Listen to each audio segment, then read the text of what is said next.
Thank you all so much, and thank you to the Holocaust Museum. I am a big fan of this museum in particular and the educational opportunities it provides this city. And it is an honor to, first of all, share the stage with Ben, who is a close friend, but also I'm a huge fan of him and his work, and also to be speaking with you guys here tonight. I just want to open it up to ask, like, for you to share a little bit about your history. What got you started in this work? What moves you? And a little bit more about your books and your third book as well. Thank you so much for having us and having us back. So my bio, which is really what you're asking for, right? So I live in London, but I'm from Scotland. And I grew up in a community of 5,000 Jewish people in the whole country. There were 5 Jewish families who lived on my street, but we were always very aware that we were a minority. And this wasn't good or bad, actually. It kind of just was. I always talk about this, I remember when the last kosher butcher in the country closed, because it was a big deal. We had to work incredibly hard to be Jewish. And I think that is something that I learned was incredibly important. And I think it's a lesson, actually, for Jews all over the diaspora. Even in a place like America, even in a place like Los Angeles and Beverly Hills, which is the only city outside of Israel to have a Jewish majority. I think 54% of the citizens of Beverly Hills are Jewish. We still have to understand that there's something distinct and something worth preserving. So I was growing up and was always very proud of being Jewish, but it kind of just was. I knew that we were different. I knew that we were Jews. I knew that we were connected to Israel. Now, you asked about my third book, and I remember sitting at the Rosh Hashanah table with my family, and my mother, who did all the work, all of it, my father was sent out to get fruit. And I heard her say to him, "Do not forget the pomegranate." And my dad had to schlep around the fruit shop. The local fruit shop was called Imre's, which means nothing to anyone here, but shout out to Imre's. And my dad had to go and get the pomegranate. And we were Scottish Jews, and we spoke with this accent, but we were celebrating New Year in September and October. And we had a pomegranate on the table. And we knew that we were connected to this other land. My new book is about the Jews as an indigenous people. Back then, I wouldn't have used that word, but I knew that was home. We had a very Zionist, very proud upbringing. And then I have another identity as well. I'm also gay. I'm a proud gay man.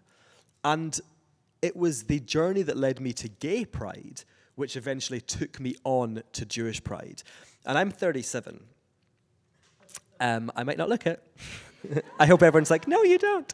But I am 37. So when I was a teenager, I was growing up very much in the shadow of the AIDS epidemic. That was what had clouded society's perception of the gay experience. So I had absorbed huge amounts of shame. I didn't want to be gay. It was not something I was interested in at all. And I had internalized huge amounts of shame, internalized homophobia. And I realized something quite fundamental when I was maybe about 16 or 17, and it was that I had done nothing wrong. I'd fallen in love with a boy in my school, and I think it was mutual. That's at least what I'm telling people. But it was never realized. Nothing ever happened because we were both filled with such shame. And I felt like we were being punished for a crime we hadn't committed. But I realized in that moment, I was like, I've done nothing wrong. This love is pure and sweet and innocent, and I was a child. And that realization was not the end of the trauma. It wasn't the end of, I didn't wake up the next day and think, wow, I'm fine, I love being gay. But it was the beginning of the process. And then, I grew up. I was teaching the Holocaust. That was really my background in this space. I was a Holocaust educator in Scotland, where I took trips to Poland, then laterally in Hong Kong. And while I was doing that, I was watching the UK. I was living in Hong Kong, not living in London. And Jeremy Corbyn had become leader of the Labour Party. So Jeremy Corbyn was, as I said, he was the leader of the Labour Party, our opposition party, kind of traditionally our left or centre-left party. And he is a big racist. And Jeremy, if you're watching this, you can sue me for that. But he's a big racist. And he ushered in, not just in Britain, by the way, but really globally, including in this country, the mainstreaming of kind of extreme leftist ideas, the mainstreaming of anti-Zionism as a kind of general left idea as opposed to it just belonging to the hard left. And that I just found to be outrageous. So I joined Twitter at the behest of my partner, who basically wanted me to stop complaining on Facebook. So I joined Twitter, and I developed a voice, and I started thinking about Jewish identity.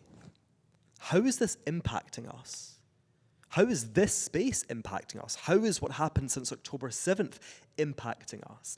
And one of the major areas that is not investigated or analysed is the impact of Jew hatred on Jews. Even when we talk about the Holocaust, so much of the perspective is from the non-Jewish perspective. What was done to Jews, what was said about Jews, the laws that were passed against Jews. But what about us? What was our response? And not just in terms of demographics, well, some left and some stayed. The very difficult decision that people had to make about leaving. I think that's something that many of us are considering now. And it's a very difficult thing to work out. When do you leave? I used to think, oh, you would know. You don't know. I don't know.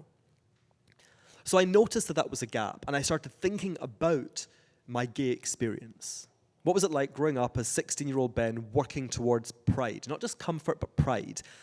And then I realized, and I'm not entirely sure it was like a light bulb aha moment, but, you know, whatever, let's just say it was. I realized that Jews deserve a pride movement.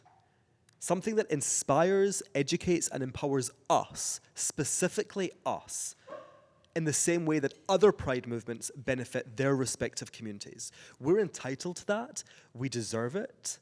And also, I have to say, it is the most obvious thing in the whole wide world. Of course, Jews should like ourselves. Of course, we should understand our specificity. Of course, we should understand our text, our civilization. But many of us don't. So I kind of set about spreading the word, I guess. So I wrote one book about Jewish pride and then another book about internalized antisemitism, which was again born from my experience with internalized homophobia. And then the third book is who we are. You know, I say that Jewish pride educates, inspires, and empowers Jews. The first book, let me get this right. The first book inspires, the second book empowers, and the third book, the Jews as an indigenous people, that is the education, that is the story. And we have to know our story. We cannot allow our experience to be defined via the wider world, via the other. And that is something that no other minority group would accept. The gay community don't accept that. The LGBTQ plus community more generally reject that. We're the ones who get to define our experience. But for Jewish people, that's controversial. And to that I say absolutely not. It's unacceptable that we should be told who and what we are. It's unacceptable that we should be made to feel that we have to seek validation from the wider world. I want to integrate. I'm British. I look European in terms of what I wear. I watched the coronation, and I waved a little British flag, and we had a barbecue in the rain. Ben loves the royal family. I do. I mean, less keen on them now, but honestly, I love the jewelry, which was disappointing that they didn't have enough. That's a different conversation, though. But we watched it, and it was exciting, and we were proud to be British that day, and I didn't need to choose. I could be proud to be British, and I could be a proud Jew. And so often the world makes us choose. And to that, again, we'll say, no, you're American, I presume, if we are in Los Angeles. So be American. Play baseball, eat apple pie and hot dogs, and drink Coca-Cola, and listen to Dolly Parton. But also be proud Jews and know what that means. We're not a religion, and we're definitely not a faith. That grinds my gears. Faith is a Christian idea that has no relationship with our relationship with God. Even in Jewish religion, and there is of course a religious element, we show devotion by carrying out mitzvot, by being active Jews. It's not about faith. So we know our story, and we have the confidence to tell others. Now, you did an amazing thing. And it was to start a wider frame initially. And you've done many amazing things. But a wider frame, for those of you who don't know, is an incredible news source. And that is so important in this specific time because there is so much misinformation. I'm sure so many of us see the BBC headlines or The Guardian, and that is where we are getting our news from. And at best, they're biased, and at worst, they're out and out racist. But what you've done with a wider frame is create a platform for Jews to receive news that they can trust. And I know how hard you work to make sure that everything is checked, everything is verified. And it's not easy because there's so much misinformation. So can you tell us a little bit about that journey? What led you to start a wider frame? And what has it been like becoming Eden Cohen, the founder and CEO of a wider frame? I just keep Ben around all the time when I need a confidence boost. So I'll keep this a little shorter because I have so much I want to ask Ben about, and specifically about the past few weeks and months, and we don't have that much time. But I grew up in Pittsburgh to a family where I lived with my grandfather, who was a Holocaust survivor. He was the sole survivor of his family, and he carried immense pain with him. I don't like to say that because he was obviously a lot more than his pain, but that had a huge impact on me. He left Romania to try and find a place for the rest of his family to come and live. He was rejected from the United States. He was able, unlike many ships that were sent right back to Europe, he was lucky enough to be able to get off in Central America. He corresponded with his family for a few months, and then the communication stopped, and he had no idea what happened. Found out later that everyone was killed. They did not go through a camp, so our best guess is that they were shot into a mass grave. And that was his fate. And he had a lot of survivor's guilt and a lot of pain, which who could blame him? And he, I grew up with him. I lived with him every day. So I had that as an influence in my life. My father also taught about the Holocaust in his free time. He was actually an eye doctor, but there was not, even when we were children, and we're the same age, but even when we were children, there was not a lot of great education out there about it, and certainly not in smaller cities across the world. So my father made friends with survivors in the city of Pittsburgh and went around teaching about it in his free time. So that's really molded my Jewish identity, and unfortunately, a lot of it is impacted by Jewish trauma. But I did have the influence of my father, who taught me that we have to be proactive about this, and in a way, I think. Gave me Jewish pride because, he wanted our story to be told and our experience to be validated and to make sure that this never happened again. So I grew up there. I actually had a much different path. I pursued entertainment law. Actually, let me go back just a little bit. I went on Birthright, and I have to plug Birthright because it had such an impact on my life. My family, I didn't come from huge means, and my dad had been to Israel once, and we always supported Israel as a family, but my parents never took me. My mom had never even been.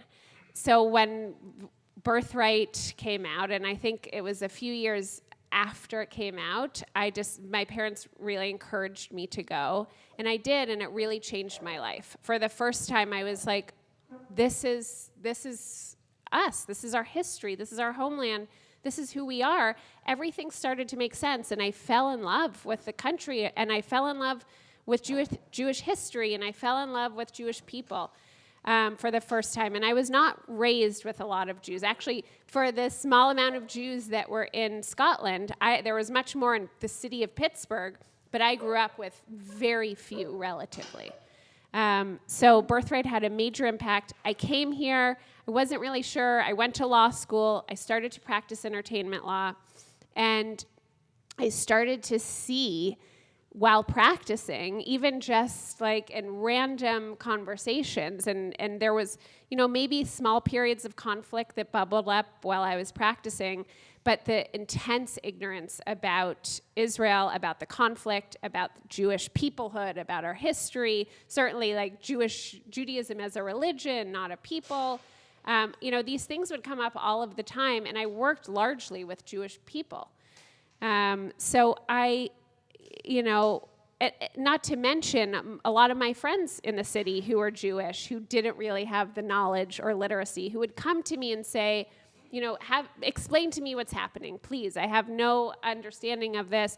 And certainly they had anywhere that they were looking, even in Jewish spaces, certainly on social media, they weren't seeing any of these answers to the questions that they had. So one day I was at actually an APAC gala with a friend in Los Angeles, a friend who was largely like Jewishly engaged and certainly a brilliant person, knows our history and a lot of other things, but she didn't know something that had happened in the region, and like a pretty major event. And I called my husband that night and I was like, for someone who, she's also an attorney, again, like really, really educated in this space. So I called my husband and I said, what if I started a newsletter that was sort of like Morning Brew, which is like a business like email newsletter, or the Daily Skim, which like reaches young women about, world news every day, but about Jewish issues in the news.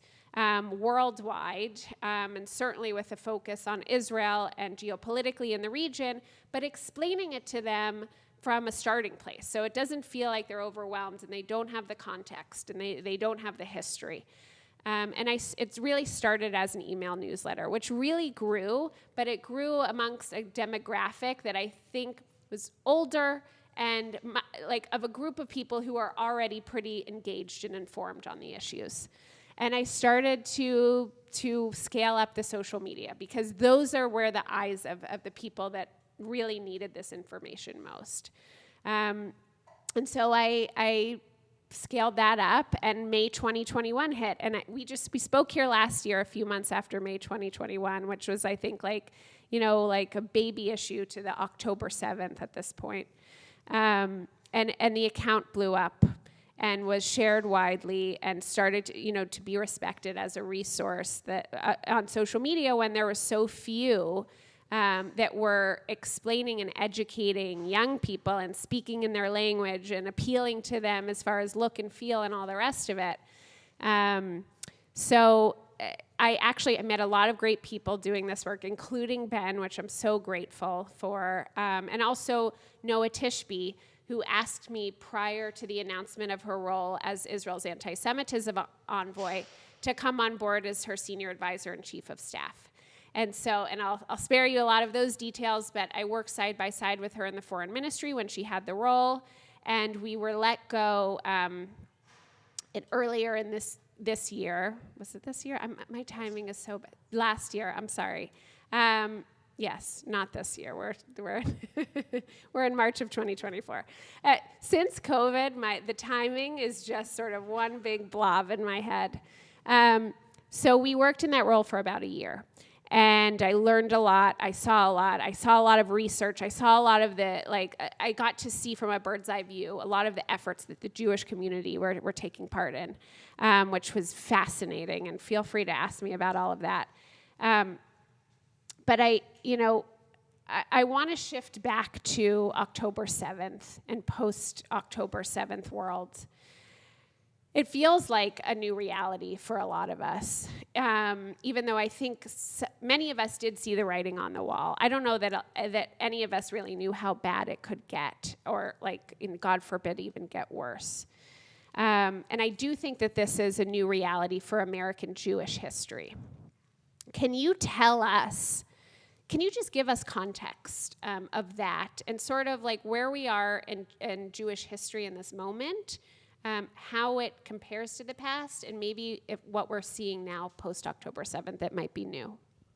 Absolutely. But before I answer that, I just want to say what you did with A Wider Frame is the epitomization of Jewish pride and also the lesson for what Jews need to do everywhere. You just acted. You saw something and you did it. But also, you described your grandfather's upbringing. And for those of you who are unfamiliar with the Romanian story, it is absolutely horrific. And you turn that pain and that trauma into something productive. And instead of always being on the defense, you started something which was on the offense. And I think it's really, truly inspiring and is a lesson for every single one of us that if we see something, we have to act. Each of us has a responsibility to participate in this fight in whatever role we're playing. So I just want to say that. Thank you. This is a good therapy session for me as well. And one more point to add on to that is that, I don't think Jews realize that, first of all, here we exist largely in a non-Jewish world, and how each of us really can make such a huge impact just in our inner circles and the non-Jews in our worlds. It doesn't have to be a major endeavor. It could just be, understanding history and engaging in conversation with people that don't know any better. Absolutely. And speaking of history, I think you're absolutely right. I think that we are in a new paradigm. It is not business as usual. Everything changed, I think, and I feel, because Jewish pride is a feeling, I feel after October 7th. It's completely different, the world that we live in now versus on the 6th of October. And I think you're right, even those of us involved in Holocaust education, I don't know if we could conceive of how bad things could get, and as you say, God forbid, get even worse. And I think, I've reflected a lot on this. I've been to Auschwitz. I've had the privilege of leading trips to Auschwitz around 7 times. And it was horrendous, and you cry, and you feel awful. But one thing I never considered was the kind of privilege of time and distance. I was looking, investigating, talking about the past. My past, it wasn't my experience. It wasn't my family's, my direct lineage's experience. But after October 7th, I think that privilege of distance and time has been completely erased. That we watched what I would term, and this is my perspective, a Holocaust, not the Holocaust, a Holocaust, on October 7th happen in real time. And I've got to say, that week afterwards, so it was on the 7th, of course, I flew to America on the 16th for a tour that was pre-planned. And that week was probably the worst week of my life. Like, I didn't get out of bed. I didn't get organized at all. Like, the day before, I was scrambling to get laundry done because I really just couldn't do anything. I felt paralyzed by grief, real grief. And I think that is the challenging thing about these experiences is that they're real and tangible. But the world doesn't necessarily always give us grace. They don't necessarily understand. I think the vast majority of non-Jewish people don't really understand the Jewish connection to the land of Israel. And that's not necessarily their fault, right? Like, education has not been what it needs to be. We are framed, as you said, as a religion, so they don't get it. But that is very troubling when we are being so impacted by what's happening. And I think that, again, there was this paradigm shift, and we saw a couple of things. One of the things we saw was Jewish unity, which, is hard to come by, because we love a good debate and a good argument. But there is a consensus. Even with regarding the war and a ceasefire, the vast majority of Jews seem to only support a ceasefire if it also includes the release of all the hostages and the complete surrender of Hamas. And it's kind of extraordinary. Getting Jews to agree on anything is really, and it is funny, but also it's kind of annoying, actually. And B, it's true. We are taught to debate. That's what the Talmud is. It's this endless debates because that's what's important in our civilization, in our culture. So the fact that we have shown unity is truly remarkable. But I think that we've also entered into a period that many of us didn't think was possible. And I've got in my inbox, and my friend Shayna has read it, an article that I have written, an essay that I've written about my experiences in America. And I'm aware that I'm Scottish. Or Scottish. I know. But I've been observing the American Jewish experience since as long as I can remember. I remember watching American Tail, and I understood implicitly exactly what it meant when I'm not going to sing it. There's no cats in America and the streets are paved with cheese. I knew what that meant. And then I watched Friends and these other shows, and they featured Jewish characters. And I wasn't mature enough or knowledgeable enough to know that the jokes were at our expense, because I was starved of Jewish representation, because it didn't happen in the UK. I mean, truly, there was none. So I remember watching Friends and being like, whoa, like that's incredible. And then I started speaking to American audiences. I became closer to Americans like you through social media. And I began to think more about the American Jewish experience, American Jewish identity. And again, I will preface this by saying, I know I'm a foreigner. So there will be nuances that I don't see. However, I also believe that with distance can come some clarity. And there's things that maybe I might see because I'm not emotionally attached to the experience at all, really. I'm an observer. And I think that what we've seen in America, and this is not just in America, we have also seen it in other places throughout Jewish history. But in the second part of the 20th century, we saw it in America, an identity crisis. The question of how are we going to be defined? Are we Jewish or are we American? Are we American Jews or Jewish Americans? And I don't think that this is a natural, organic conversation that has occurred. It's a conversation occurring because of pressures from the wider world. That in America said, you can be Jewish, for sure.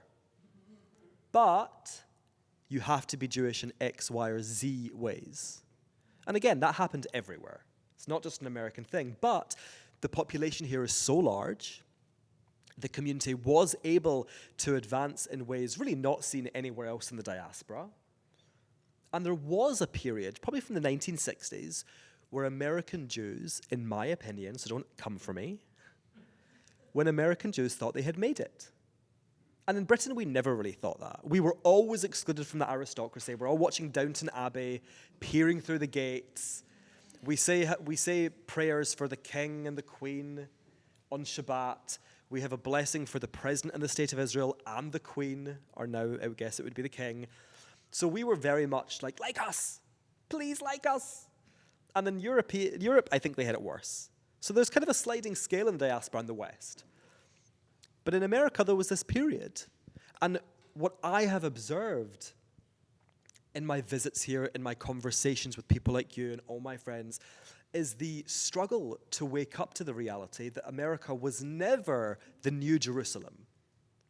And that doesn't mean it was bad or that it is bad. What we should be interested in is truth rather than narrative. America can still be the best place in the diaspora for Jews, perhaps ever, and also be a place that was never free of Jew hatred. Ever.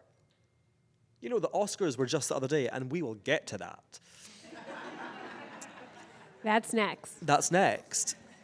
And, you know, like the court Jews of old, there were Jews who were able, in the Hollywood system, who, by the way, created the Hollywood system, but in that system amass wealth and some power, but they were still Jews living in a non-Jewish world. And like the court Jews, that never meant security. Louis B. Mayer was described as scrubbing out any ethnicism. And I will not curse because I was raised correctly. But Hedy Lamarr, who is an objectively like drop-dead gorgeous actress from Austria, maybe like in the 40s and 50s, she was told nobody wants to beep a Jew. And there was a letter found that said, written by Hedy to her mother, saying, please convert to Catholicism so no one will know that I'm Jewish. That was the system that they were operating in. Even the McCarthy scare, we know it was against communists, but it was also really against the Jews. The reason Hollywood became the battleground is because there were so many Jews there. And we have to have nuance. We have to understand complexity, duality. And I think what we're seeing, there was an article in Atlantic last week, maybe? The weeks also blend into one for me. Which one? There's been... Yeah, the Atlantic that said the golden age of American Jewry is over. Honestly, I would say there was never a golden age, personally. I think that we should put those ideas to bed. There were periods we were treated bad, and then there were periods we were treated less bad. And that applies to the golden age in Spain and other places, right? And there were periods we were treated less bad in America. But still, the point remains. The paradigm has shifted for American Jews. And what I really encourage American Jews, with complete love and respect, is to wake up to that reality. Putting your head in the sand doesn't achieve anything. If we are to remain in the diaspora, and I live in London, so I clearly do live in the diaspora, we have to do so with eyes wide open. What does it mean to be a Jew living in a non-Jewish world? And we can navigate it, I believe, at least still for the moment. I think we can. I'm not here saying to everyone, we have to make Aliyah. Although Shayna and I were looking at apartments in Tel Aviv, and they're very expensive, so maybe we should get on that. But now is probably the time to that. Yes, it's true. If there is a time. But we have to wake up to the reality if we are to remain in Los Angeles or London and not be naive. And in the Haggadah, it says, in every generation, one rises up to destroy us. And that has been true. It's true. And a therapist once told me, not my current therapist, a former therapist once told me, this was the only piece of good advice she gave me, was the best predictor of future behavior is past behavior. So if we're to start trusting, we need to see a change in behavior. And we are simply not seeing that. And again, it doesn't mean we have to leave. It doesn't mean we have to flee. Everyone has to make their own minds up about how long they stay in a place. I'm not here to tell you. But we have to be aware and have eyes wide open. The same in London. But the difference in London is we never had this attachment, this emotional attachment. And also, Britain is not an idea. I saw Hamilton. America is an idea. And it's inspiring and profound, and I understand why Jews and others would be so committed to it. And waking up to reality doesn't mean the dream is over, but we have to live in the reality. It doesn't serve us. We have to learn from the, not even mistakes, the trends, the patterns that we've seen throughout our history. So what does that mean? What does it mean to navigate? It means standing up and refusing to choose. Saying, I'm an American, and I'm a Jew, and I will not choose. We are allowed to be connected to each other. We're allowed to be connected to our indigenous land. Nobody would say to a British Nigerian person or a British Pakistani, you cannot be connected to Britain and Pakistan and Nigeria. They wouldn't say that. But for us, we have to choose. We're not allowed to be connected to each other and Israel and the United States and Britain. And to that we must say no. We're allowed to evolve as a people. We're allowed to engage in cultural exchange. It's normal and natural for American Jews to be American. I'm British. I speak to my American friends who love baseball, and it's a bit odd for me. I love that baseball is always there. Yeah, it is. Don't get it. Don't get it and don't understand the rules. And you probably might think it's a bit weird that I love the royal family. No, I don't think I mean, that's maybe weird not you, at all. but people in the room might think it's weird, which is fine. Okay, and soccer. I don't like soccer. But the point is, we're allowed to be influenced by the places in which we live. Of course we are. That is natural. But we're a real thing. It is not intangible to be a Jew. We must dispel with the notion that you cannot define Jewishness. You absolutely can. And it isn't a religion, in my opinion. We are a people with a religion. We're a people with a God. And every word used to describe Jews or Judaism historically has never actually been about God. It's been about either coming from a specific land, the land of Israel, or Judah, which became Judea, or it was about behavior. The word Judaism was first mentioned in the Maccabees, and it was kind of used in opposition to Hellenism, which really meant Greekness. And Judaism meant Jewishness, behavior. So when we interact with American society or British society or whatever, we also must do so as proud Jews, meaning active Jews. And I'm not here to tell you how to be Jewish. I'm secular, I have my own way. And each of you will find your own way. And that is the beauty of Jewishness. It is an enormous civilization, and each of us will find something. And if you prioritize and center God in your Jewish identity, wonderful. But each of us has to do something, just like you did. You did something. So when we interact, we do so in a tangible way. To be Jewish is not a smoked salmon bagel or a punchline. It is a 3,500-year-old civilization that we are proud to belong to and that we will honor wherever we live. And I believe that is the only way for us to navigate the system and navigate the new world that we live in, because the world has changed and we wish it hadn't. I saw someone online today said, I wish it was still the 6th of October. A lot of people feel that. Yeah, the last 5 months have been really awful. But we have to find solace where we can, find community, support one another, understand the reality. And part of us has to say, screw you. We'll be Jewish whether you like it or not. We're not going to ask you to validate our Jewishness. Thank you very much.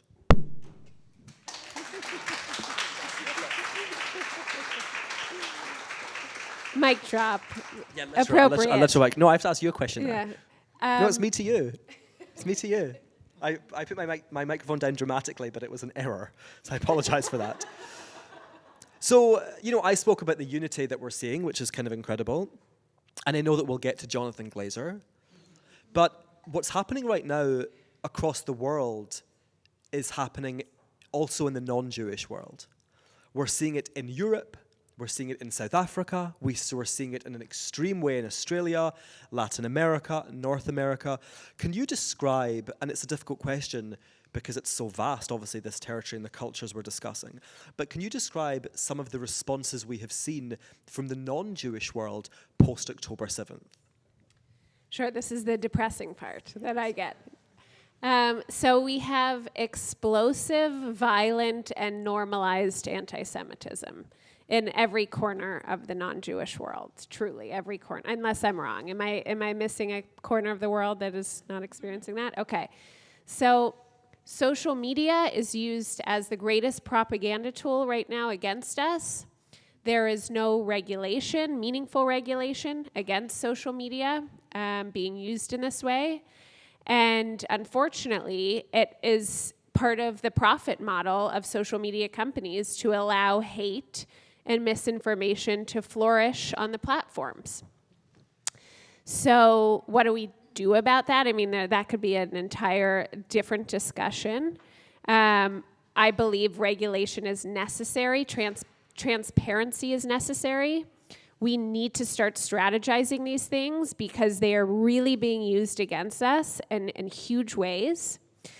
There's anti-Semitism that's rampant on legacy media. It's not just social media. There is on legacy media where there are journalistic standards, obviously, and we're seeing that, unfortunately, across every corner of the globe as well. We're seeing anti-Semitism in the classroom and on campuses. It's being allowed under the guise of free speech, which we need to obviously go after in a legal way because much of it is not free speech and should not be allowable in the way that it is and to flourish the way that it is. Jews are being pushed out once again. And like Ben said, it's not for us to say when is the time to leave, but we're seeing the warning signals, and they're pretty loud and bright at this point. There, unfortunately, is still, and I think this has changed since October 7th, and this is more Jews being affected by the non-Jewish world, but there's an awful lot of Jews with no literacy about our history. They have no ability to put the conflict in context. They have no nuance about it.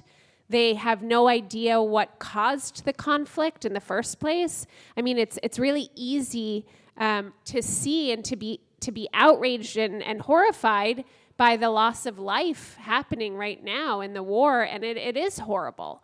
But you need to understand what started this, and that war isn't pretty, and that it's an awful situation to go after a terror group that's embedded itself under a civilian population. But that context is nowhere to be found. It is very difficult to find. It's why I started the work that I started, because I think that it's necessary for people to actually develop the correct opinions and to be able to strategize and move forward and not give in to this rampant Jew hatred, which, we can talk about also, but it's just a repeat. We're seeing thousands of years just repeat itself. It gets smarter, it mutates, and that's what it's doing right now. It's terrifying. So, unfortunately, we have Jews that are buying into this, who aren't informed, who don't have the education, they don't have the context, and are suffering from internalized anti-Jewishness. As Ben calls it, sometimes a lot of people say they're suffering from internalized antisemitism, which Ben does not like that language, so I avoid it here in this context. And this is a perfect segue to what happened on the Oscars stage the other night with Jonathan Glazer. A lot of people, you could say, a lot of people didn't hear what he said. He wasn't, specific enough. I wrote down exactly that he said he refutes their Jewishness and the Holocaust being hijacked by an occupation which has led to conflict for so many innocent people. Horrible. And accepting an award for a film about the Holocaust. It's really spitting on the graves of 6 million. So in this atmosphere of explosive anti-Semitism on top of it, and right after the largest massacre of Jews since the Holocaust, with that as the context, I think it can be used as a perfect case study for so much right now, and certainly about internalized anti-Jewishness.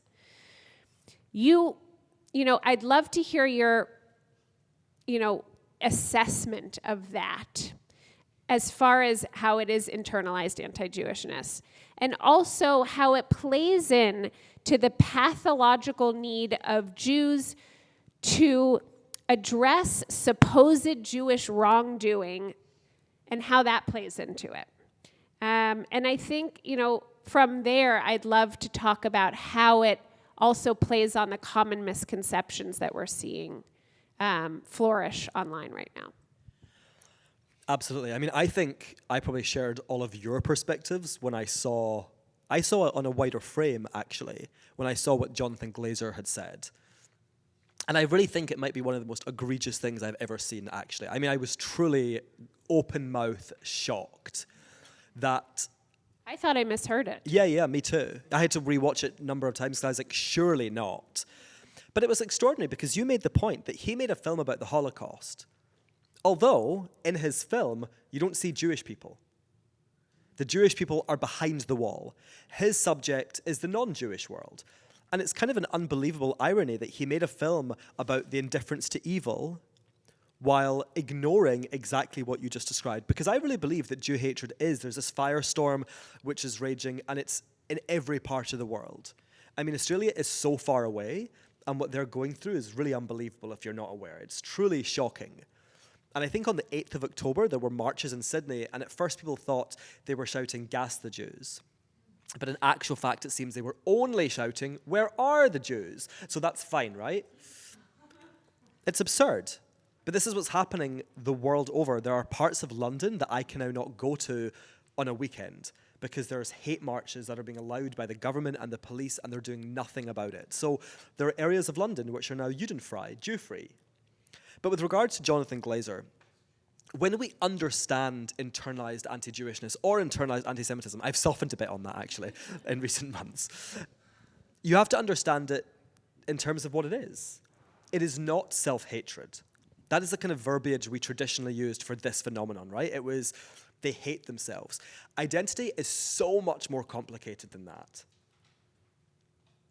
It's about shame. It's about where our identities are defined. Are we defining them, or is the wider world defining them? Okay. No, don't worry. Don't worry. And that's it. It's about Jews looking to the wider world to understand who we are. And they've been extraordinarily successful because so many Jews talk about faith. That thing I mentioned earlier that really grinds my gears. Again, we're not a faith. That is not, it has no relationship to our, again, relationship with God or our religion. But there is a power dynamic that exists. And this, again, can be challenging specifically for American Jews. Because as I said, Beverly Hills, 54% of the population is Jewish. But you zoom out just a wee bit, Scottish wee bit, and you're a minority. We're a minority in every place we live outside of Israel. And with that status as a minority, there comes an inherent power dynamic. And this, by the way, is not just about us and the majority. It's with every minoritized community and the majority. And there's many majorities, actually, depending on where you are, context, whatever.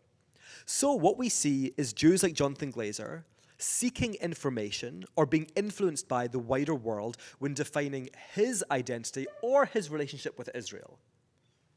And what he said, actually, I think, contravenes the IRA definition by making comparison between the actions of the State of Israel and the Nazis, so that's something. But he clearly understands, or misunderstands, that it's what the Secretary General of the United Nations said. October 7th didn't happen in a vacuum. That's what was said, right? And the vacuum that Antonio was referring to was the 75 years since the War of Independence, since 1948. The problem is, though, Antonio's right. It didn't happen in a vacuum, but that vacuum is 1,000 years of Arab and Muslim Jew hatred, or in the West, Christian European Jew hatred. That is what is driving this conversation. Rejection of a Jewish state anywhere between the river and the sea. Precisely. And that is what's also driving this Western response, or this response everywhere in the world. Of course it's mob rule. But it's also a society socialized into believing lies about Jewish people. And the reality is, just like you can have a homophobic gay person, a misogynistic woman, you can have an anti-Jewish Jew. Because we absorb the hatred from the world around us. That's the word internalized. We internalize it. Jew hatred is not our problem. It begins outside of us, but it comes into us if we don't have barricades, if we are not inoculated against it. And there are many Jews who are not. And it isn't just the extreme Jews. It's not just Jonathan Glazer. I'm very open about this. I used to say, while working for a Jewish organization, while having a brother serving in the IDF, I would say I'm Zionist but. I'm Jewish but. Because I wanted to be a good Jew. I was happy being Jewish. I was proud of being Jewish. But I wanted to be accepted by my non-Jewish friends. I didn't want my university friends to think of me really as any different to them. And I forgot the lesson that I learned as a young child in Scotland, that we are different, and it's not good or bad, it just is. But just like we would say to little kids, I taught 3rd grade for a year, and you'd say to little kids, be who you are. Don't change yourself to be accepted. If they want to be your friend, they have to accept you for who you are. But we ignore that advice as a collective. We always change who we are. Whether it's how we express our Jewishness, whether it's how we define our Jewishness, whether it's our hair or our noses or our names, we're trying to fit in. And you made a very good point. It's not out of badness. It happens because we are desperate to survive. Each generation of Jews is desperate to become the first generation of Jews to overcome this historic reality. But we don't have very much control over that. It's the non-Jewish world that has to set about that mission. What we have to do is turn to Jewish pride. But Jonathan Glazer clearly has got his information from the non-Jewish world. And let's kind of dissect what he's saying. Jonathan Glazer is clearly on the left, right? He's a leftist, so he has internalized specific leftist ideas about Jew hatred or Jews and Israel, I would imagine. So this idea, Israel's a colonial power. That's the explanation for October 7th. That's the context. But as you said, that is not the context. It's the Arab and Muslim rejection of any Jewish state in between the river and the sea, which, by the way, most protesters are not able to point to on a map. They have no idea which river or sea they're talking about. But that is what's happening. And it comes in many different forms. You have Jews like me who said, I'm Jewish, but I'm Zionist, but. And then you have Jews like Jonathan Glazer, who stood on perhaps the biggest stage in the world. Even in Britain, we watch the Oscars, or we get the snippets the next day. And we see who won, and we see who wore what. And he took that opportunity in a speech that he had written to refute his Jewishness. And yes, I understand that he said, I refute my Jewishness and the Holocaust being hijacked. But the fact that he still uttered the words, we refute our Jewishness, is outrageous and it's tragic. And while Jonathan Glazer is responsible for the things that he said, and honestly, I think my personal opinion is that we should have a lovely cherem made for him. Like, actually, you've strayed too far. Excommunication. Sorry, you don't get to stand up at the Oscars and demonize the Jewish people and deploy your Jewishness as a weapon. And that's what he did. I refute my Jewishness, is what he said. He was using his Jewishness as a weapon to harm all of us. And he misunderstands very fundamentally exactly what you said, the nature of this conflict. It's not actually a conflict about land. This is a conflict about Muslim and Arab Jew hatred and a refusal to recognize that we have a right to live in any part of the land. And Jonathan is also a tragedy. He's a Jewish tragedy because that is what happens when we are ignorant. It's what happens when we do not have enough Jewish pride to inoculate us. And I've been pretty judgmental about Jonathan Glazer, but I don't really say that with judgment, because I don't necessarily think it's that lack of education or that lack of feeling is entirely his fault. Ignorance is intergenerational. Shame is intergenerational. And what we have is a situation where Jonathan Glazer has absorbed ideas from the left regarding Israel and is more concerned with showing off his leftist credentials than standing up for Jewish people. I also just want to mention, because we're in a Holocaust museum tonight, that what he said is actually flipped. I think the Holocaust is used and hijacked against Jews when it comes to the conflict. And the Holocaust is often universalized against us. And I just think that it's worth noting that, one of the worst crimes against humanity, which happened to us, is always used against us in this way. And it has no business being compared to a conflict where we are defending ourselves against a genocidal terror organization who for 75 years have very openly said, we want to push you out into the sea. It's outrageous. It really is. And I want to give us time for the audience Q&A. How much time do we have? I just want to check in. Okay. 23 minutes. Okay. So I want to make sure everyone has a chance to ask questions. So I'm just going to skip to the end, if that's okay. So because I want everyone to be heard. Is there anything that gives you hope right now? Yes. It's us. We're seeing something truly extraordinary. Again, and we cannot dismiss its significance. The vast majority, let's say, of the global Jewish population has come together. And Jews are affirming their Jewish identity. The literal opposite of what Jonathan Glazer said a couple of nights ago. We are affirming our Jewishness. The number of Jews who are wearing a chai necklace or a Magen David, who are putting up mezuzot, who are lighting Chanukiot and putting them in the windows, has exploded exponentially. And it's truly a remarkable thing.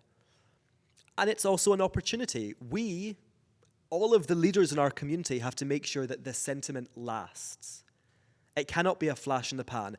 Enough of this old, tired with all due respect, pathetic notion that we are better at being Jewish when it's hard to be Jewish. No, we should be good at being Jewish. We should be active Jews at all times, when they're treating us well and when they're treating us poorly. We're not asking the non-Jewish world to dictate to us how we express ourselves.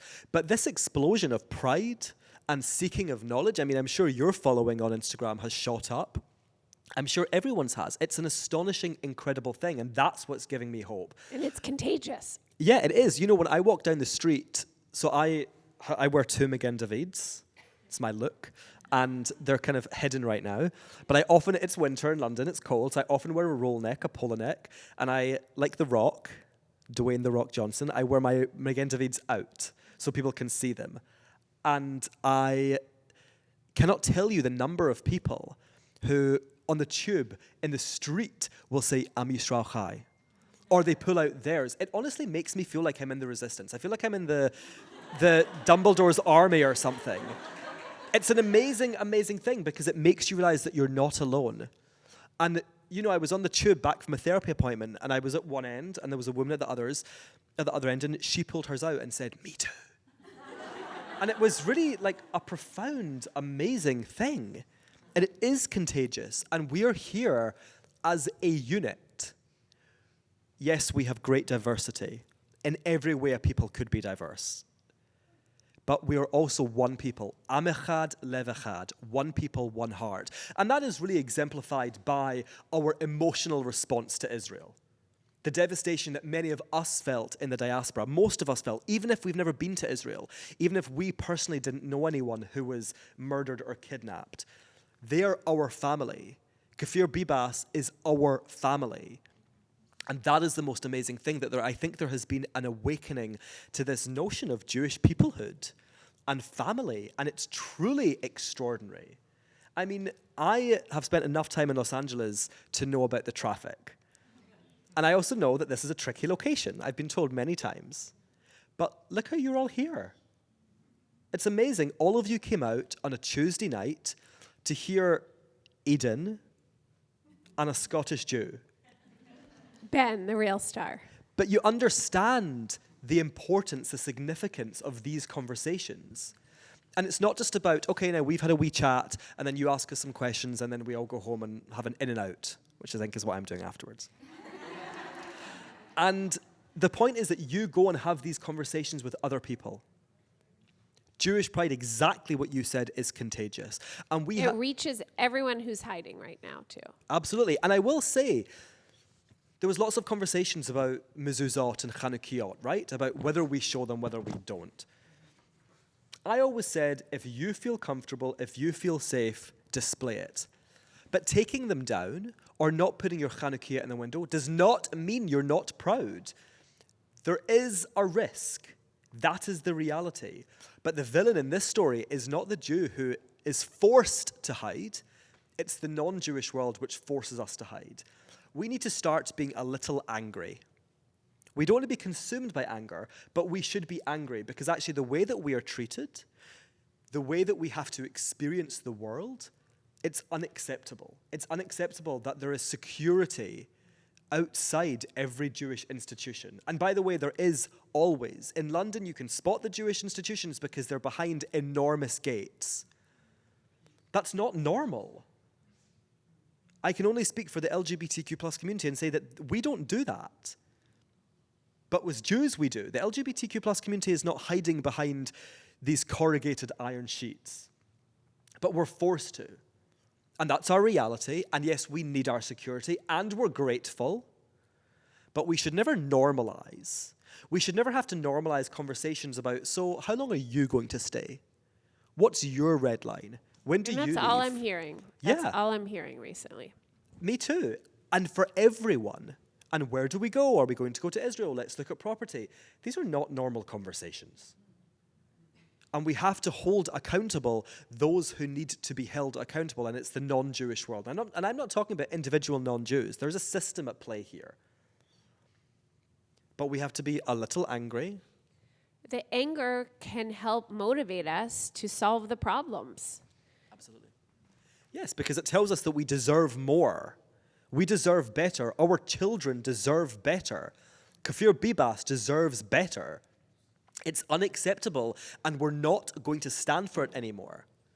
And as Begin said to Joe Biden, which I really find to be quite shocking because it really illuminates just how old Joe Biden actually is, we are not Jews with trembling knees.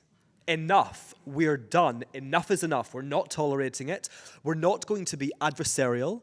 We're not going to reject, but we will stake our claim.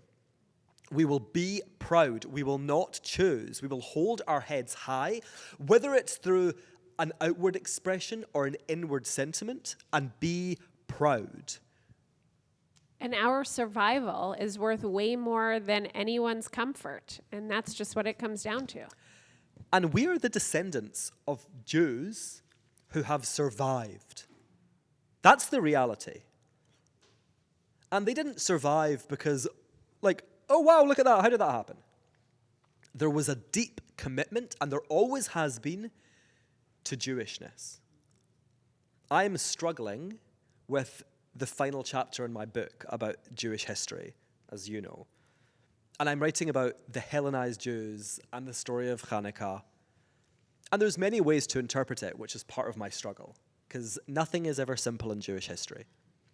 But the fact remains that the Maccabees, for all their faults, stood up and fought for the Jewish people against an empire which was committing cultural genocide. That is what Antiochus IV was doing.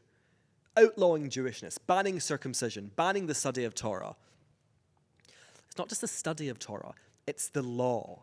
The Torah is our law. So when Antiochus banned it, he was impacting the way that we were able to live our lives. And it's complicated, and there were Hellenized Jews involved, but the Maccabees stood up. And they are our descendants. Ancestors. Ancestors? I always get them mixed up every time. They are our ancestors. The Bar Kokhba revolters are our ancestors. And then we fast forward a couple of thousand years, and so are the Warsaw Ghetto uprisers. We stand on their shoulders. We have something incredibly special, unique, and it's our job to protect it, to preserve it, to heal it, because Jewishness does not belong to us, none of us. It is our job to look after it, and then we pass it on to the next generation, and that has happened for thousands of years. The first mention of the word Israel was on an Egyptian engraving from 3,200 years ago. That is how far back our story stretches. And we have to act. We have to defend, whether it's lighting the Shabbat candles, subscribing to a wider frame, buying my books. Buying Ben's books, all of them. Or having a conversation. Each of us has a responsibility to act because we are caretakers of something incredibly special. And I see Jews all over the world coming to this responsibility, and I find it to be truly inspiring, and it's what spurs me on. You know, those people who stop me in the street and say, Am Yisrael Chai, or who bring out their Magen David or their Chai necklace, that gives me a boost. I text my partner being like, you'll never guess what just happened. It's exciting. And the last thing I'll say, for any of you who have seen The Bear, right? The show The Bear. That was not a dramatic pause, I just needed a drink. The one thing I thought was really fascinating about The Bear is how they referred to each other. And I found it a little confusing at first. It's cousin. The Italian chefs call each other cousin. And when we walk down the street and we see a Jewish person, from wherever they are in the world, we are seeing a cousin, a family member. And that's what we have to remember. It is truly an extraordinary thing to be Jewish, and it fills me with the most immense amounts of pride. And the fact that we're sitting in the Holocaust Museum of Los Angeles, this great institution, having this conversation, that is what gives me hope. Thank you.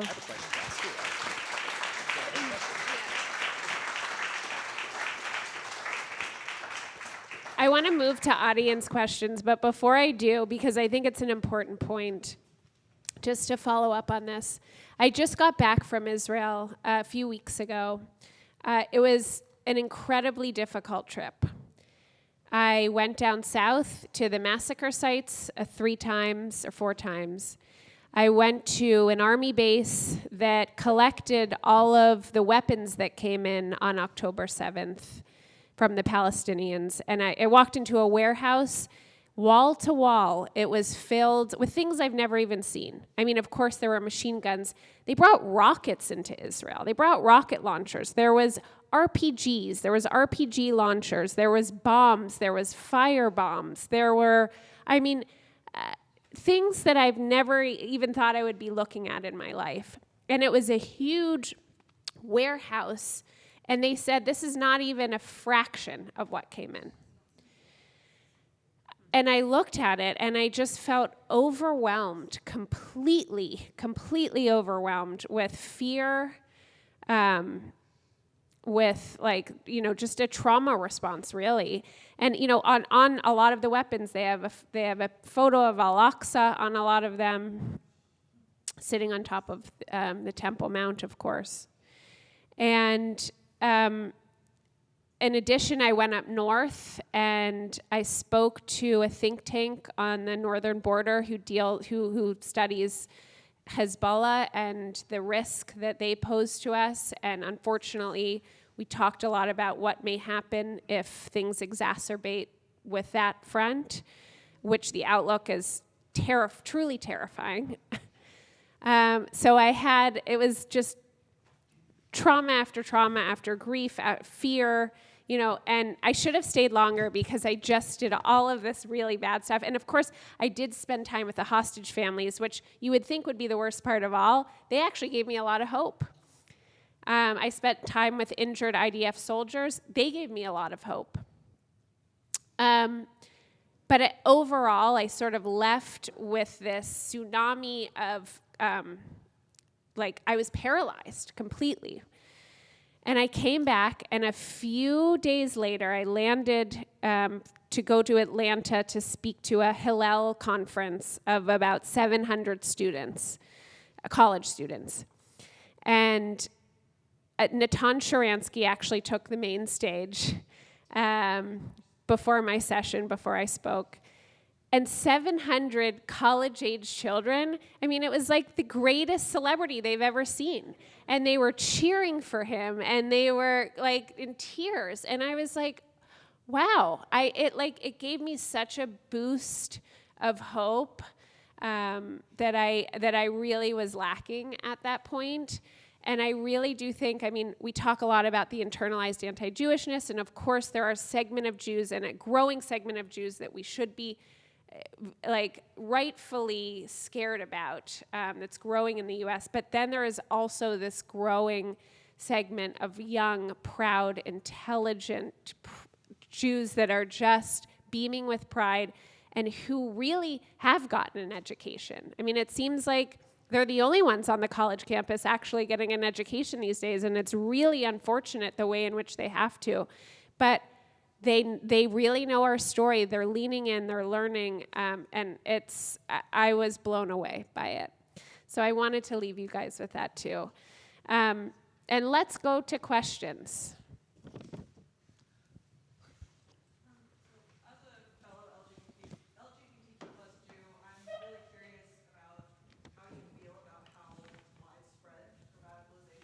So the question was about the radicalization of the LGBTQ plus community. And I loved that you used the word radicalization, because that's what this is. Students, all students, whether they're LGBTQ plus or not, many of them are going to college campuses and they're being radicalized. And we have to use that word. I find it to be abhorrent. And I should explain that it speaks to wider trends on the left. And I will give a very, very brief explanation as to why we're seeing what we're seeing. Traditionally, the left was about workers' rights, a global international revolution to bring back the ownership of the means of production. In the 50s and 60s, that changed. Why? Because of decolonization. That became the raison d'etre of the left. And then the world was split into oppressed and oppressor.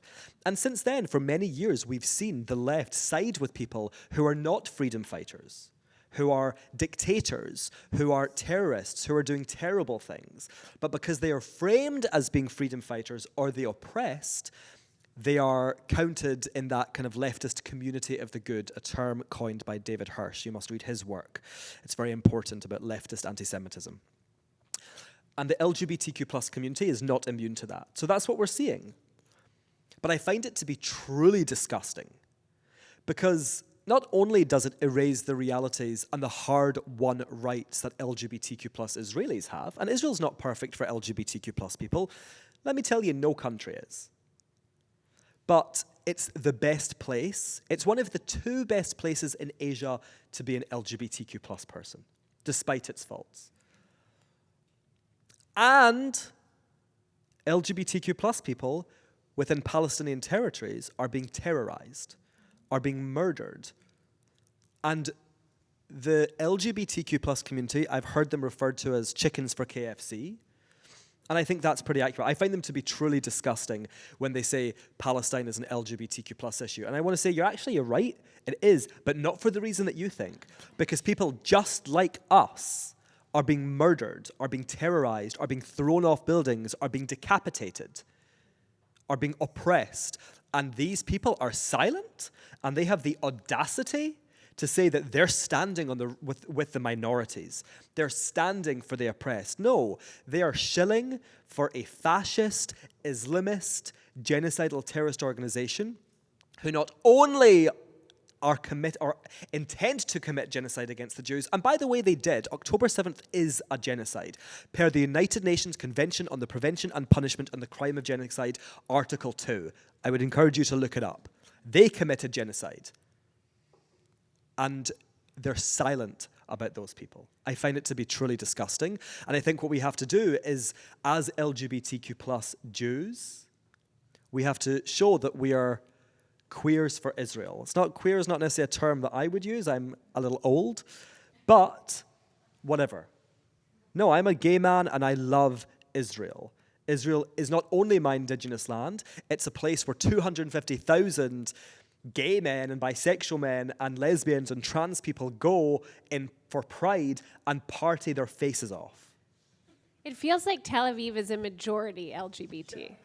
Really, it We does. love an urban center. I don't know how well we fare in the countryside, in the rural areas. But it's really a remarkable thing. And from Israel, in the Western Asia with the Med, all the way through to Japan. And I lived in Hong Kong. The only other place with established LGBTQ rights is Taiwan, in the whole of the continent of Asia.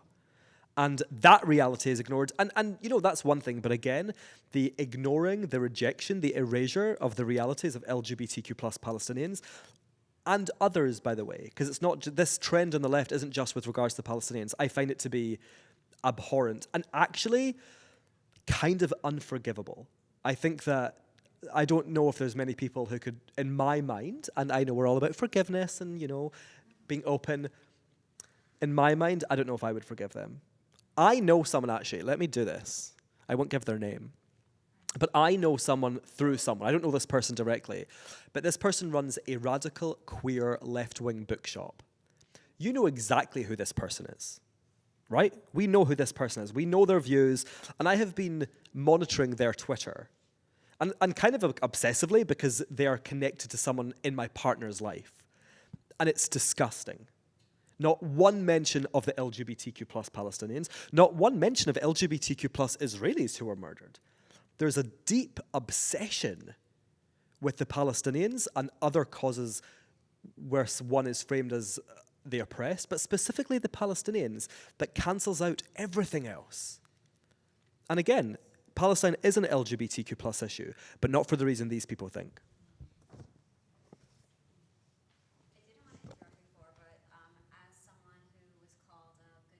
So I don't really use the word anti-Semitism anymore, although I have softened on that.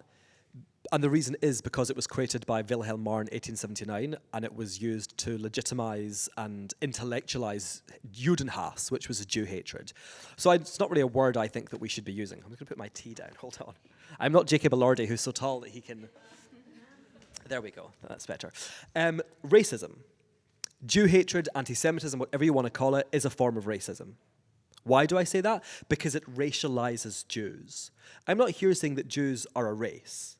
I think that we predate terms like race, terms like religion, right? We emerged 3,500 years ago in the Near East. So a lot of these modern terms, it's like putting a square peg in a round hole. But we are racialized. And that is our reality. Again, let's think about one of the major ways that internalized anti-Semitism or anti-Jewishness is expressed. Nose jobs. And it's kind of an extraordinary thing, actually. You know, like it's kind of become just like, you know, I imagine also living in LA, it's maybe become a little more normalized than other places, but it's something that people just do. It's quite a serious procedure, actually. And Jewish people, even if they weren't always aware of this, and I'm not necessarily here to like attribute reasons to someone's actions, but it's very difficult to separate the individual from the context. And what does the context tell us about what is perceived as Jewish noses? That idea, a non-Jewish idea. They're big, they're ugly. And when Jews are represented physically, it's never Barbra Streisand, right? Who was kind of like an objective babe back in the day. Gorgeous. It's never her. It's this, bless you, it's this kind of grotesque, perverse, monstrous-looking person. If any of you have seen Snow White, the witch in Snow White is akin to the representation of Jewish women. It racializes us. It makes inference about our biology, where we're from. So the idea that Ashkenazi Jews are not indigenous to the land of Israel, but we are Khazars, this kind of Turkic tribe who converted, that's a statement in our genetics, where we're from. And then it talks about how we look. And I was a Holocaust educator. As I said, I took 7 trips to Auschwitz. I led them. And when I was in my late teens, early 20s, I would dye my hair blonde, and I was desperate to get a nose job. Really, let's be honest. I need to be honest. I wanted to look Aryan. Because even in my work, even with all of the education that I was doing, all of the trips I made to Auschwitz and the Krakow ghetto and Treblinka and all of these places, I had still in some way internalized the notion that to be blonde, to be blue-eyed, to have a little button nose was better. And that is what Jew hatred does to us. And the last thing I'll say about the racializing aspect, it isn't just about how we look at our biology, or our genetics, or our ancestry, whatever you want to call it. It's also the notion that these characteristics which are imposed onto us are inherent. You're a Jew, therefore you're untrustworthy. You're sneaky. You are money obsessed. You're trying to control the world, etc., etc. It's got nothing to do with our reality. And Jews have been racialized for 1,000 years. In the 19th century, it was the kind of birth of pseudoscience, pseudoscientific racism. And it was the creation of racism in this kind of modern pseudoscientific context. And of course, there were a plethora of groups targeted. One of them was the Jews. And antisemitism, the word, is rooted in this pseudoscientific racism because Wilhelm Marr and others believed if you spoke a certain language, then certain things could be understood about your biology. It was an anti-emancipation idea. You think you're going to be free, you think you can be emancipated, but you can't because you're a Jew. That was what the idea was. But anti-Jewish racism, or the racializing of Jews, did not begin in the 19th century. In the 15th century, in Spain and Portugal, there was an idea called, and my accent will be bad, limpieza de sangre. And it was about clean blood and dirty blood. And new Christians, so Christians who were formerly Jews, and also Muslims, but mostly Jews who had converted to Christianity, were thought of as having dirty blood. And then before that, Dr. Geraldine Heng, an Asian American professor who writes about the history of racializing as a verb, it's an action. She said the first racist state in the West was England in the Middle Ages, and she said it targeted Jews. And say again? Yes, precisely. I also think it's interesting that in the UK, anti-Semitism is widely understood as racism. Yes, absolutely. So I experienced a hate crime on the streets of London. Where did you live in London? All over, starting in Notting Hill, Camden. Oh, nice. Notting Hill is nice. So I live in Islington, if you knew Islington. So I live in an area called Islington, which honestly is kind of bougie.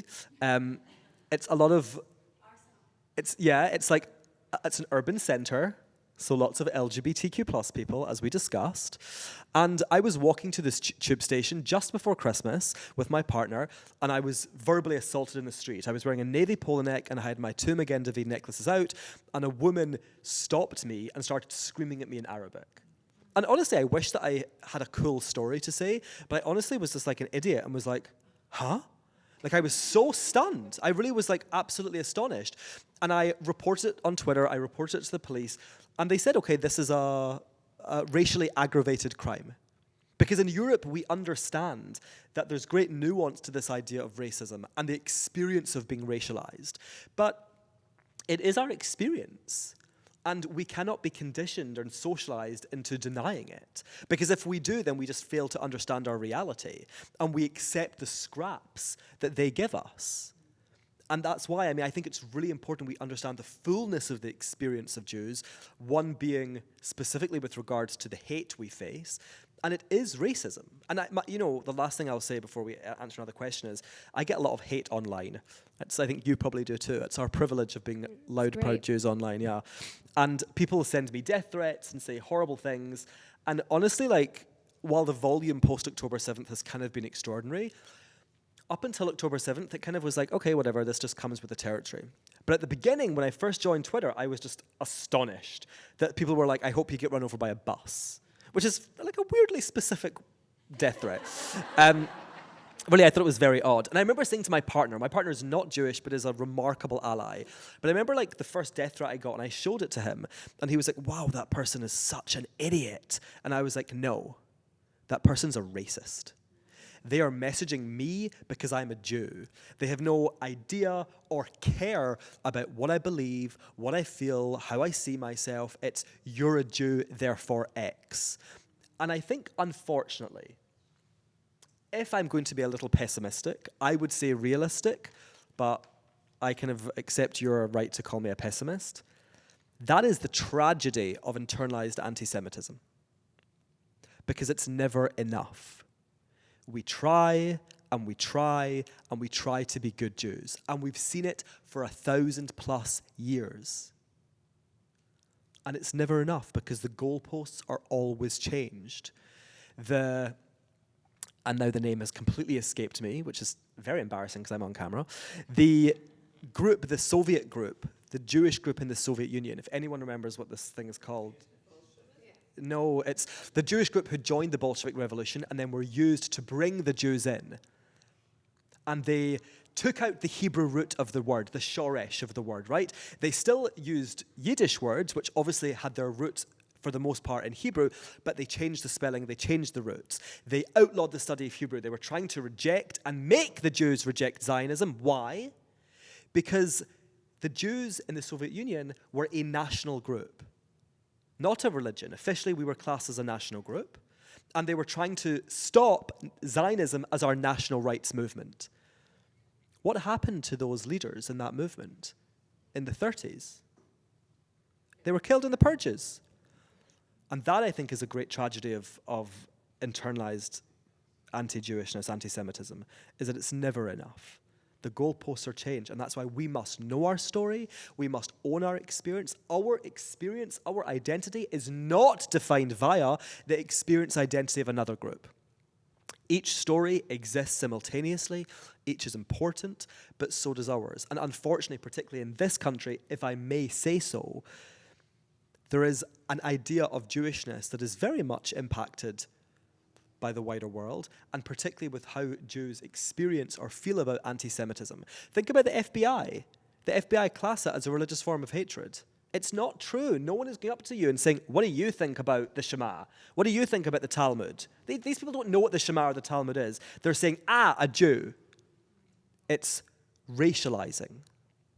Law enforcement doesn't really understand how it functions, though. So that is the biggest problem of all. Can we do one more? One more? Is that okay? Okay. Okay. Why do people hate Jews? Huh? Why do I have people asking my whole life, why you're Jewish, why do people hate Jews? I don't know what to say. So there is an answer to that question. And I'm going to speak specifically about the West, the Christian world. The Muslim world has its own experience, which isn't entirely dissimilar, but I will speak very specifically about the West, the Christian world, the world that we live in. We first have to recognize, even in the United States, which has a separation of church and state, it's really a culturally Christian country, if I may say so. That's what it feels like coming here. And by the way, so is Britain, even though we don't have a separation of church and state. It's culturally Christian. So the foundations of the West are in Christianity. Let's think about how Christian identity was formed. The early Christians were Jews. Jesus was a Jew. They kept the Torah, which they kind of turned into their Old Testament. So they at some point had to market themselves, which actually kind of makes total sense, explaining why they were no longer Jews. Because there was a parting of the ways at one point. At first there wasn't really, but it became a very clear, distinct group. Not just a sect, a completely different group. And that was really with Paul. And Paul would write letters and said, okay, the Jews circumcise, we're not going to. The Jews keep kosher, we're not going to. He was defining Christian identity against the Jews. And this, as I said, was kind of a practical thing, but it created this theological trend, and it became known as adversos Judaeos, against the Jews, and that was in Constantinople. And the word Jew or Judaizer was used as an insult. You're making this Jewish. Because, of course, there were still, at that point, kind of conversations about how to accurately represent Christianity or worship Jesus, because there were people who said, well, Jesus was a Jew, so how can we be splitting off? So it became an insult. And then we were assigned purpose. So St. Augustine of Hippo, who was a Christian theologian, he said, the Jews are the blind man in the mirror. What are we blind to? We were blind to the path of Christ. But he needs us. He said, scatter them, but slay them not. And that actually was a quote, unsurprisingly, kind of a little bit of appropriation there. It was a quote from one of our texts. But he said, scatter them and slay them not, because we can oppress them, but we can't kill them because we need them. We need them to stick around and be a blind man in the mirror. So a Christian can see what happens when you stray from the path of Christ. And that continued and continued and continued. And even after the Enlightenment, after the French Revolution, after the Emancipation, even though Europe was now officially secular, these roots in Christian and now Western civilization remained. Karl Marx said in 1843, 19th century, don't at me if that's wrong, when a Christian becomes a capitalist, he becomes a Jew. Again, using Jewish identity, or actually, let's be more accurate, ideas of Jewishness. Ideas of Jewishness to define their identity. And everyone does it. And actually, we're seeing it happen right now in parts of the left, parts of the kind of anti-racist, group in the left. Because what do they say? You're not anti-racist if you're not anti-Zionist. Again, ideas of Jews being used to define identity. And we saw it in the Muslim world, but that is what's happened in the Christian world. And that is why it's so difficult for us to fix. Because what we really need is for the West, the Christian world, to kind of excavate and dig up its roots and cut out these kind of cancers. And who wants to do that? And B, what an enormous amount of work. It's so deeply embedded, like beyond we can even conceive of. And I think that has been one of the shocking things that you spoke about post-October 7th. Things have happened that we never thought were going to be possible. I mean, truly, even for those of us who are involved in this work, who teach about the Holocaust, it's still been shocking. Because the roots run so, so deeply. And even though you sometimes get a nice person or someone with good intentions who wants to kind of create a better world, they don't necessarily understand the depths of the problem. Napoleon freed the Jews. And listen, it wasn't completely altruistic, but he emancipated the Jews. But he didn't really, I think, understand, probably he didn't care that much either, but he didn't understand the depths, how deep it goes. And it's not about us. It is about ideas of us. When I taught the Holocaust in Hong Kong, I'd be speaking to a room full of Hong Kong students, and I'd be talking about the propaganda, the Nazi propaganda, and I would just think in my head, this is wild, because I'm a Jew. They're talking about me, like little old me. But it's not about me. It's not about you, Eden. It's not about any of us. It's about their ideas of us. And the last thing I will say, for any of you who are Harry Potter fans, I'm a big Harry Potter fan. You should see it if you have not. In the third book, we meet a character called the Bogart. And the Bogart, no one knows what it looks like. It takes the shape of whatever the person looking at it fears most. So for you, it might be snakes. For me, it's spiders, clowns, anything else that's scary, whatever. And that is the role the Jew plays in the non-Jewish world. We take the shape of whatever they fear most. That's why there's these contradictory elements. The Nazis said we're capitalist and communist. It's not possible. We're the scapegoat. We're the scapegoat. That's it. We are the scapegoat, and that is very useful in power dynamics. Absolutely. And that's it. It has nothing to do with us. It's about their ideas of us. And that is what we kind of need people to accept and start waking up to and do the work. And it is work. Jewish pride, by the way, is work. You're not going to wake up tomorrow and be like, I am free of shame and I'm ready to go, super Jew. No. It is a lifelong process. I literally wrote the book about Jewish pride, and I've been in situations in the last year and thought, I did not handle that correctly. I didn't show the pride that I needed to show in that moment. So it's always work. But similarly for our non-Jewish friends and allies, they need to do the work and excavate, at least internally, the cancerous sores that are these ideas of Jewish people. And I hope that answered your question. But to me, that is the explanation. And I'm going to say it's not my work. There's an American Jewish historian called David Nierenberg who wrote a book called Anti-Judaism, the Western Tradition. And it is an unbelievable account of what I've just described. And he says it much better than I could. So check it out. Thank you, Holocaust Museum, LA. Thank you. And thank you all.